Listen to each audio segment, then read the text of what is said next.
Jetpur Mevasa પ્રેમગઢ road ઉપર ખેડૂતના ખેતરમાં લાગી આગ. ખેડૂતના ખેતરમાં ઘઉંના પાકમાં લાગી આગ. Video viral. ઘઉંના ખેતરમાં આગ લાગતા ઘઉં બળીને ખાક. પીજીવીસીએલના ટીસીમાંથી તીખારા પડતા લાગી આગ. 12 વીઘાના વાવેતર કરેલ ઘઉંમાં લાગી આગ. પીજીવીસીએલની ટીમ ઘટના સ્થળ પર પહોંચી. પીજીવીસીએલની ટીમ ઘટના સ્થળ પર પહોંચીને સર્વે કર્યું. ઘઉંના ખેતરમાં આગ લાગતા ખેડૂતને લાખોનું નુકસાન.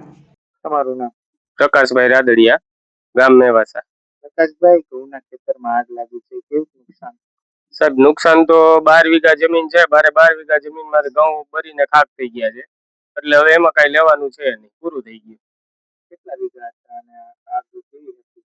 આગમાં તો એ સાહેબ, આ ઘઉંમાં તો એ તો ખેડૂતને ખ્યાલ જ હોય કે આપણે એમાં લાગે એટલે પૂરું થઈ ગયું. પછી એને આપણે ચાપી ના શકીએ, કેમ કે 20-25 જણા હતા, પણ એમાં કાબુમાં ન આવે. 2-3 જણાને થોડુંક પગમાં દાજી ગયા. એટલું કર્યું તોય છતાં એ રહ્યા હાથમાં બહુ વધારે આગ હતી. અને વિકરાળ આગ હતી. અને 20 થી 25 મિનિટમાં બધું પૂરું કરી નાખ્યું, કાંઈ ના રહેવા દીધું. કઈ રીતે આગ લાગી હતી? આગમાં પાછળના ભાગમાં ટીસી આવે. હવે એમાં કઈક ધડાકો થયો કે જે ડયો કે જે ગમે એ થયું હોય, એ ધડાકો થયો. નીચે એના તીખારા પડ્યા છે, એટલે ત્યાંથી સીધી આગ ઉપડી ગઈ. પીજીવીસીએલ જાણ કરી તમે? હા, પીજીવીસીએલ ને જાણ કરી અને એના સાહેબો પણ આવેલા છે, અને એ બધા સર્વે કરે છે સાહેબ.